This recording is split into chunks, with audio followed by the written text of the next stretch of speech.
Today I have 10 things to say about tourers, and one touring bike in particular. But to my first point, what exactly is a touring bike? Because strictly speaking, if you throw your rucksack over your shoulders and head off for a few days on anything from a superbike to a scooter, then you're touring. The thing is, these days, a lot of touring bikes are designed like that, right from the first idea, right from the very first time a sketch is made on a piece of paper. It's designed to be a touring bike. So what exactly does that entail? Simple really. It needs to be comfortable enough for a full day's riding. It needs a decent engine so you can cruise at highway speeds without any strain at all. It needs a friendly handling package. It ideally needs to offer properly comfortable pillion accommodation and some decent luggage carrying capacity. The thing is, if you are really interested in the comfort of your pillion passenger, then you need to go the route of what we can loosely term, for want of a better word, super tourer. So, say hello to BMW's latest version of the RT. Number 2 on my list is the engine, which in this RT is obviously a boxer motor.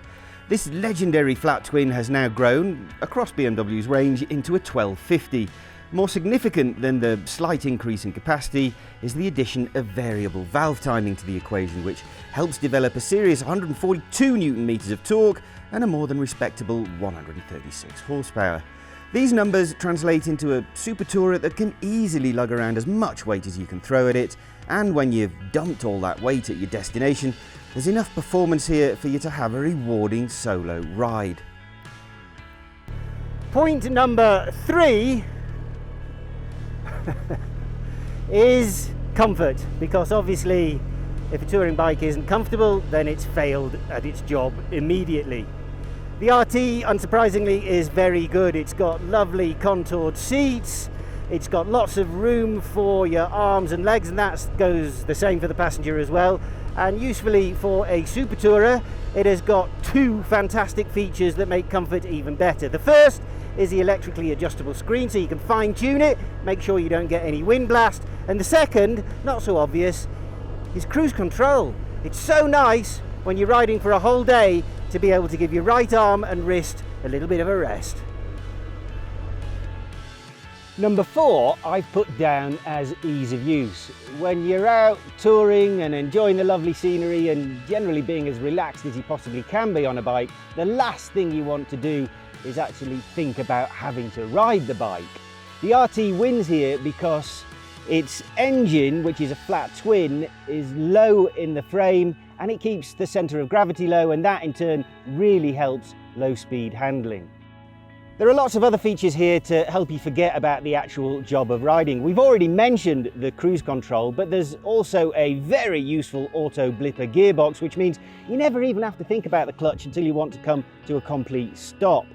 On the suspension side of things, this year's RT has had the addition of an auto leveling ability, which basically means no matter what the load on the bike, it will adjust itself and keep the attitude just so.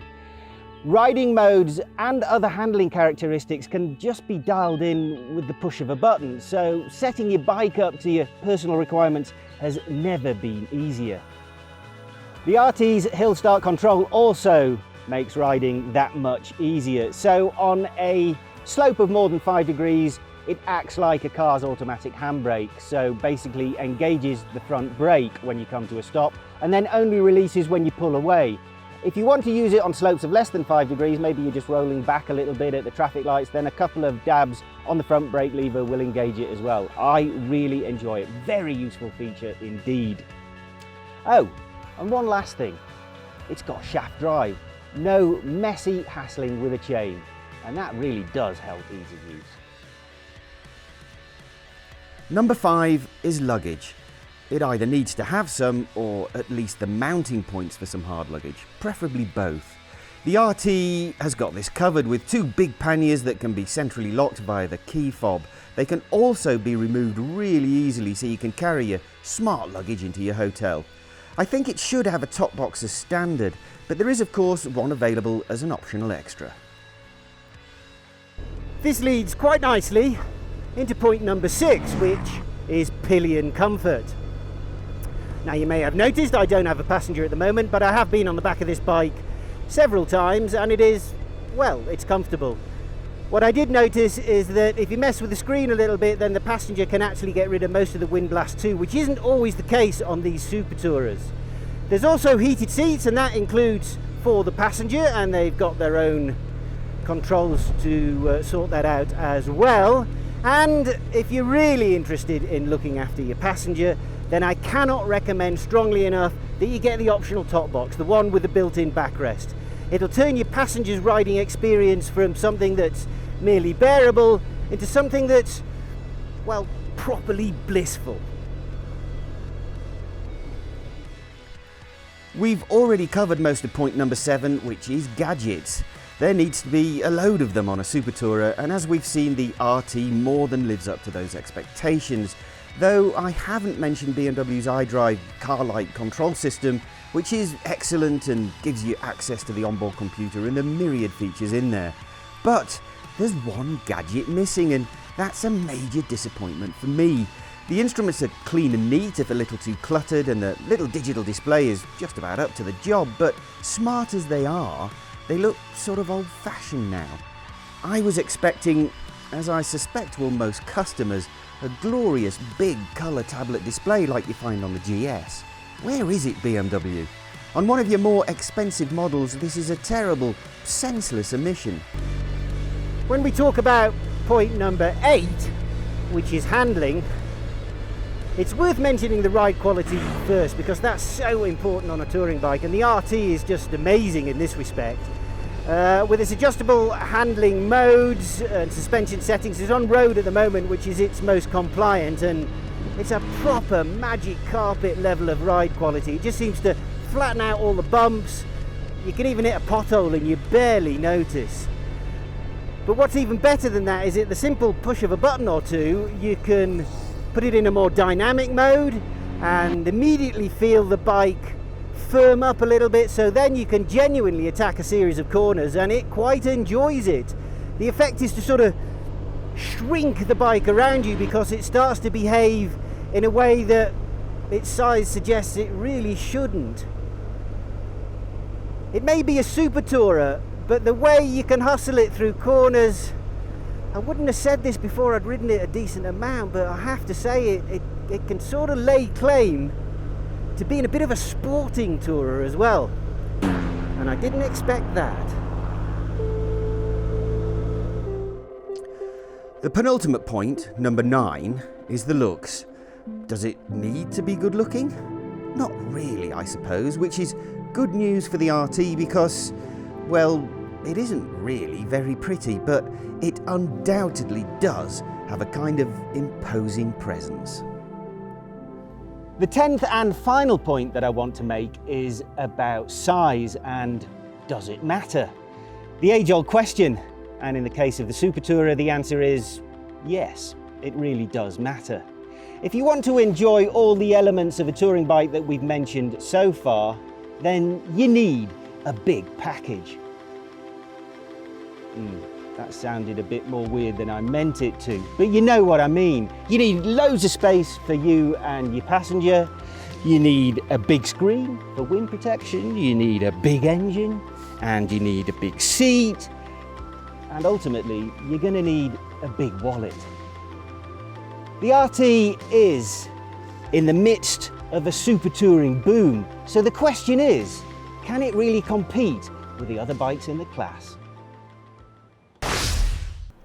Yeah, okay. While I appreciate a good cliffhanger, just let us know. I mean, does it? Yes, I think it does. Okay, so look, if you're in the market for an RT, let's have a look at the rest of the Super Tourers, and some of the best, we don't often say this, but some of the best I think come from America. So America. Harley's Electric Glide, which is one of their best models, I think. I've toured on that a couple of times, really enjoy it. But the Indian, which is the equivalent? Yeah, it's the Indian Roadmaster. They've got a new Challenger coming soon, but let's ignore it for now. Roadmaster. Yes. Which is brilliant. Which is very good. Yes. Very good. But I just feel if you're in the market for an RT, then you're probably not looking at that, which means the super touring segment is Goldwing. Goldwing, yes, indeed. Even something like the FGR, which I believe are in South Africa at the minute, the latest updated version of a bike that first came out in 1942 or something. And actually, possibly the biggest sort of enticement for your money comes from within the BMW range, which is the GT, the K16, big K16 six-cylinder. GT. So, Yeah. look, overall, the RT is a brilliantly, super efficient, super impressive piece of kit.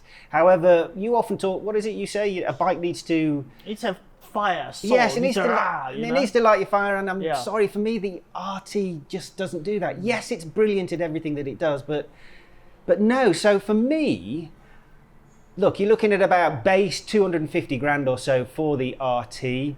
K16 GT starts at just under 300. Yes.